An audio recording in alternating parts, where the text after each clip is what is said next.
WDA team, welcome back to another match reaction. Finished Coventry 2, Watford 2.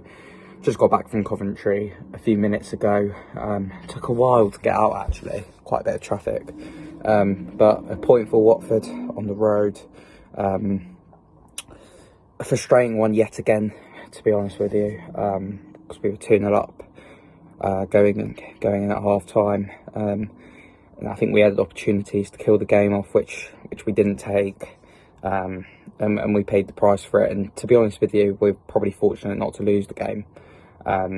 Luckily we didn't, so I suppose that's something, and it's an improvement on what we've seen in the last few weeks after the Luton game and the Huddersfield game. But yeah, to be honest, on the whole, not good enough again, albeit it was an improvement. But the bar's on the floor, isn't it? It would have been very difficult to have been worse than we were in both the Luton and the Huddersfield games. I think Chris Wilder recognised that, which is why he changed the shape of the team. We went to 4 at the back. Good to see Andrews at right back was given, I think, his first team debut. He might have played earlier in the season in one of the cup competitions, I'm not too sure. But it was good to see him get his first start in the league. Also changes, Sema came out, Asprilla came out, Assombalonga came into the side, Sarr came back into the side, Bakuna came back in as well.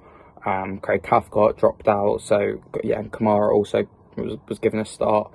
So quite a few changes, and it's good to see, I think, at least. And also, obviously, Ben Hamer in goal, which we'll come on to. It was really good to see Wilder being proactive and wanting to change it, recognising that the last few games haven't been good enough. And also in terms of his shape as well, we know that he's sort of accustomed to 3 at the back, but changing to the 4, I think suited us a lot better, particularly in that first half. We started really well. João Pedro with the goal. I think it might have been Sarr or Assombalonga before he got injured, played him through, and he was able to break into the Coventry half and into the Coventry area, open his body up and just slot it home, rolled into the net. So it was the perfect start, and I was concerned a bit because Coventry were able to shift the ball out wide really well. I think both the full backs were a little bit narrow, and Coventry were able to get the ball out wide and put balls into the box. But in the first half, Hu and Porteous were excellent, particularly Ryan Porteous. And we limited Coventry's chances. They could only really have a few shots from distance. Hamer made a save, and we were able to double our lead. Imran Luz with a lovely finish, rebound off his own shot as well. He was able just to slot it into the corner, which was really good on the half volley. And going into half time, I don't think anyone was overly happy, because with this Watford side, you know it's never over till it's over. And also due to the fact that our season's over, so I don't think anyone was overly ecstatic. But in the second half, first 10-15 minutes was some of the best football we've played all season. Lovely flicks and tricks. I think in hindsight, probably we should have gone a bit more direct, and I think tried to push for the 3rd goal.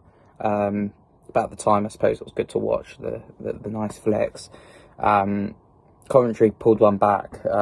Shot was, I think it was Godin, I'm not too sure who it was.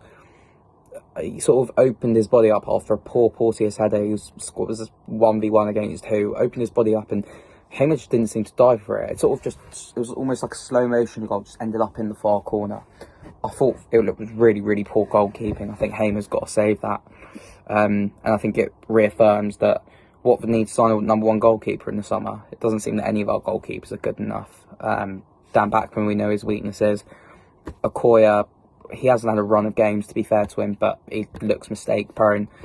And finally, I mean, Hamer today in that second half, he's got to be saving that. And from that moment on, it was all Coventry really, and they were able to equalise. It was a tap in at the far post for them. Watford perhaps were fortunate not to have given away a couple of penalties at the end. I couldn't really see it, but there was a handball shout and also a tackle from Hassan Kamara. I saw a video of that one back, and that looked like a penalty, so got away with that one. But Watford season is over, so it doesn't really make too much of a difference as it is. So yeah, I suppose, as I say, it's an improvement, but still not good enough. Long way to go for this Watford side. Just want the season over with, to be honest with you, so we can have that full reset.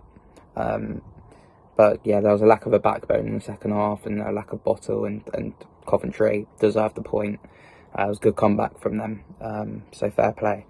Amazing fans as well, great stadium. The Ucko Arena, I'm not really sure what it's called now, but really loud atmosphere as well, so fair play to them and best of luck for the rest of the season. But Watford next have Bristol City at Vicarage Road. Nigel Pearson coming back. We'll be back for that, for a match reaction after that match, where hopefully Watford can now end the season on a high, even though there's nothing to play for. But thank you for watching. We'll be back again soon. I'll be all nets.